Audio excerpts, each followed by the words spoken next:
اللہ کے نام کا ذکر.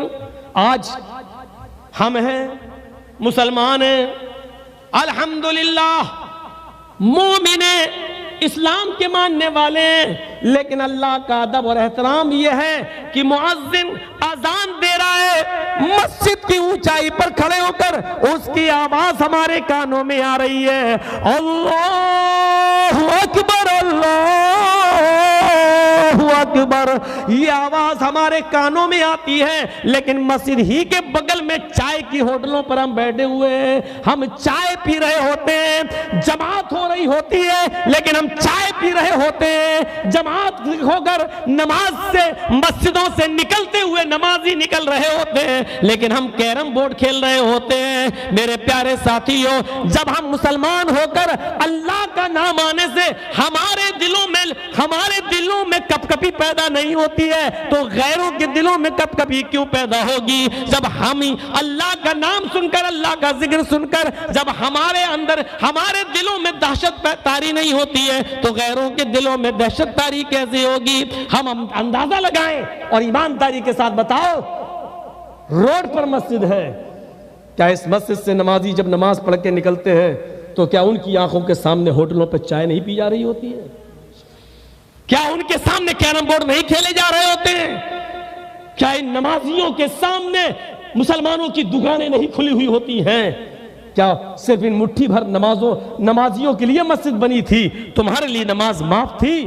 تمہاری غیرت نے، تمہارے ایمان نے، تمہارے اسلام نے یہ کیسے گوارا کر لیا کہ اذان ہو جانے کے بعد بھی تم دکان کھولے بیٹھے ہو؟ تمہارے کلیجے اور تمہارے دل یہ کیسے برداشت کر لیتے ہیں؟ اذان ہو جانے کے بعد بھی تم دکانیں کھولے ہوئے ہو، اذان ہو جانے کے بعد بھی تمہیں مسجد میں جانے کی توفیق نہیں ہو رہی ہے. تمہارے دل اور تمہارے کلیجے اتنا بڑا کارنامہ کیسے انجام دینے پر مجبور ہو جاتے ہیں؟ میری سمجھ میں نہیں آتا.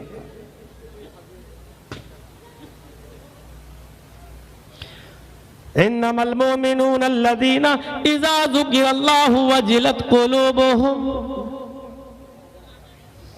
مومن تو وہ ہیں کہ جب ان کے سامنے اللہ کا نام لیا جاتا ہے تو ان کے دل کانپ جاتے ہیں. وہ ایک جنگ تھی غالباً غزوہ تبوک، وہاں سے لوٹ کر آ رہے ہیں اللہ کے نبی اور آپ کے صحابہ، مسلسل کئی دن چلنے کے بعد تھکے ہوئے، بیابان جنگل آ گیا، ایک قدم بھی آگے بڑھنے کی ہمت نہیں ہو رہی ہے.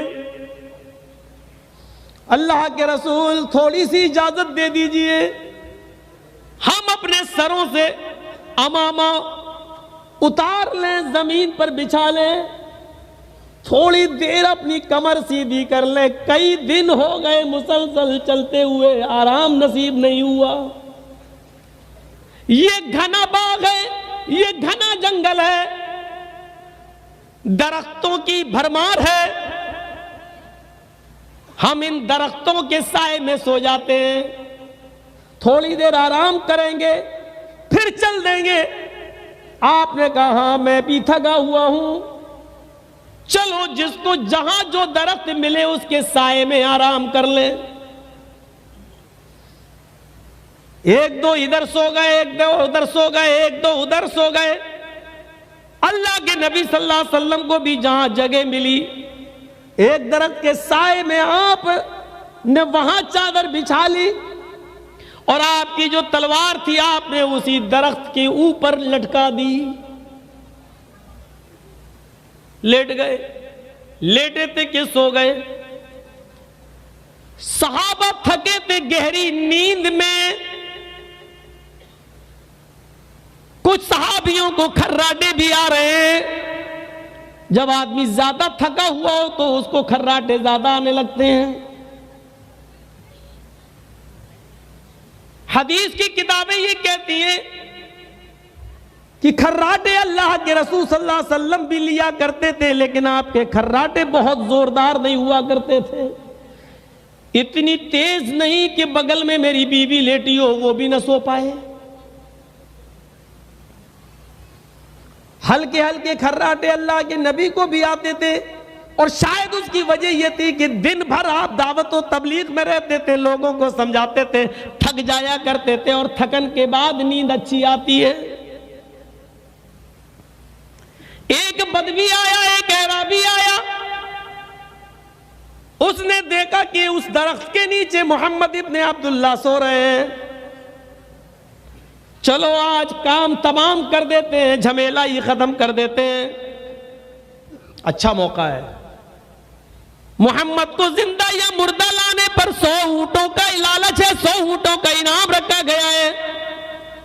آج موقع اچھا ہے، سارے ساتھی سوئے ہوئے ہیں، محمد رسول اللہ بھی گہری نیند میں سوئے ہوئے ہیں، ہمارے پاس تلوار نہیں ہے، محمد کی تلوار بھی لٹکی ہوئی ہے، تلوار بھی اسی کی، گردن بھی اسی کی۔ چڑھ گیا پیڑ پر، تلوار کھول لی، اب اترا نہیں ہے، کود گیا، وہیں سے جمپ لگا دیا، اور جیسے ہی وہ زمین پر گرا تو اس کے پیروں کی دھمک سے اللہ کے رسول کی آنکھ کھل گئی، آپ اٹھ کے بیٹھ گئے، دیکھا کہ وہ تلوار لے کر آگے بڑھ رہا ہے۔ چھوٹے چھوٹے بچوں سے یہ واقعہ آپ نے سنے ہوں گے، چمن اسلام وغیرہ میں لکھا ہے، لیکن حقیقت میں یہ واقعہ بخاری کا ہے۔ آگے دیکھیے، جو میں دکھانا چاہتا ہوں وہ منظر، وہ آگے بڑھ رہا ہے، اللہ کے رسول کی نظر اسی کی طرف ہے، اور جب وہ بالکل قریب آ گیا اور تلوار اٹھا لی، کہتا ہے مسکرا کر، من یعصمک منی یا محمد۔ ایک دوسرا بھی لفظ استعمال ہوا، من یمنعک منی یا محمد، آج کون روکے گا مجھے تیرے قتل سے؟ آج مجھے کوئی نہیں روک سکتا تیرے قتل سے، کون روکے گا؟ من یمنعک منی، آج کون روکے گا مجھ سے تجھے بچا لے؟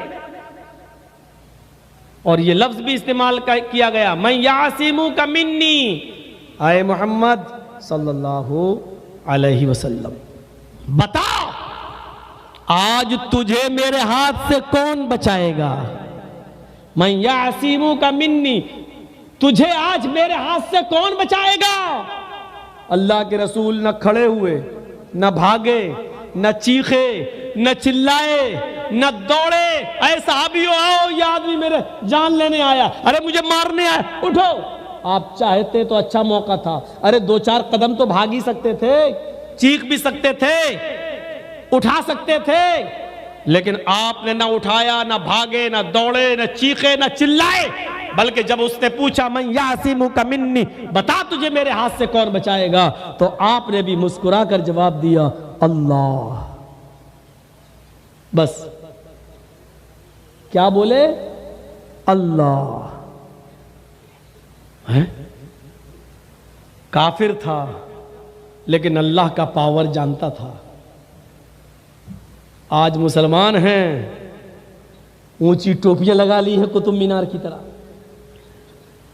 کھا لیا مردوں کے نام پر 40واں اور 30واں اور 20واں سب، لیکن اللہ کا پاور ان کے پاس ان کو نہیں معلوم۔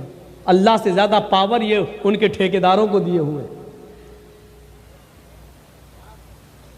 وہ کافر تھا، اللہ کا پاور جانتا تھا۔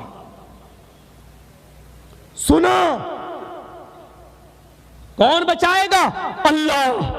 کانپ گیا، لرز گیا، تھرا گیا، اور تلوار چھوٹ گئی۔ کافر بھی جانتا تھا اللہ کا پاور کیا ہے۔ تلوار جیسے ہی چھوٹی اور نیچے گری، اللہ کے رسول نے جھپٹ لی، پکڑ لیا اور کھڑے ہو گئے اور کہا، پانسا پلٹ گیا، بازی الٹ گئی،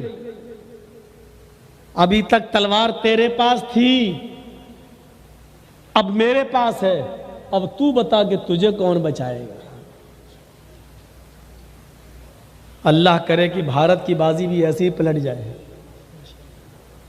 اور زور سے کہو آمین، اور پلٹے گی۔ ظلم کی ٹہنی صدا، ظلم کی ٹہنی کبھی پھلتی نہیں، اور ناؤ کاغذ کی صدا چلتی نہیں۔ پلاسٹک کے پھولوں میں خوشبو نہیں ہوتی ہے۔ امتحان ہے، انشاءاللہ ہم اس میں پاس ہوں گے۔ اور سنیے، اللہ کے نبی نے اس سے کہا کہ اب تو بتا کہ تجھے کون بچائے گا میرے ہاتھ سے؟ اب وہ تو جانتا ہی نہیں تھا، مانتا ہی نہیں تھا، بس یہ جانتا تھا کہ اللہ وہ کتنا پاورفل ہے، کیا جانتا تھا۔ جب دیکھا محمد کے ہاتھ میں تلوار، بازی الٹ گئی، تو کہتا ہے آپ کے ہاتھ میں تلوار ہے، آپ ہی بچا سکتے ہیں، آپ ہی چھوڑ سکتے ہیں، اور آپ بھی مار سکتے ہیں، اور مجھے امید ہے کہ آپ مجھے ماریں گے نہیں، کیونکہ میں نے کبھی آپ کو ذاتی بدلہ لیتے ہوئے نہیں دیکھا۔ اللہ کے رسول نے کہا اتنا مانتا ہے تو مجھے؟ کہا ہاں۔ آپ نے اپنی ذات کے لیے کبھی انتقام نہیں لیا؟ اللہ کے رسول نے کہا جا، میں نے تجھے چھوڑ دیا، اس کو معاف کر دیا، چلا گیا۔ یہ واقعہ میں نے بتانے کا مقصد صرف اتنا ہے، پورے واقعے کو رکھنے کے بعد صرف اتنا بتانا تھا آپ کو کہ وہ کافر تھا، اعرابی تھا، دیہاتی تھا، تلوار اس کے ہاتھ میں تھی، صحابہ سو رہے تھے، پورا پاور تھا اس کو، وہ چاہتا تو قتل کر سکتا تھا محمد رسول اللہ کو، لیکن اس نے کیا کہا؟ بتا میرے ہاتھ سے تمہیں کون بچائے گا؟ تو اللہ کے نبی نے جواب کیا دیا؟ اللہ۔ اس لفظ اللہ سے وہ کانپ گیا، کافر تھا لیکن کانپ گیا۔